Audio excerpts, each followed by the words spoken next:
ఈ మహాశివుని చరిత్రలో మాసిపోని మచ్చలు రెండే రెండు. గరళం తాగినప్పుడు కంఠం పైన పడిందో మచ్చ.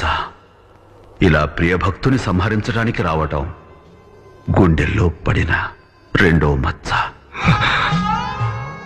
ఓ కఠిన కర్కశ పాషాణ వజ్ర సదృశ పాశమా, వెళ్ళు.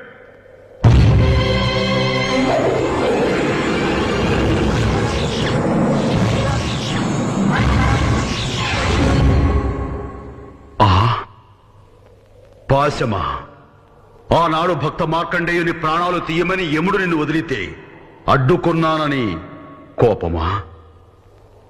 వెళ్ళు.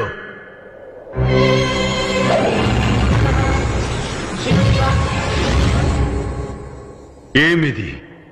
ఈ దిక్పాలకుని ఆజ్ఞకే ధిక్కారమా? ఏమై ఉంటుంది?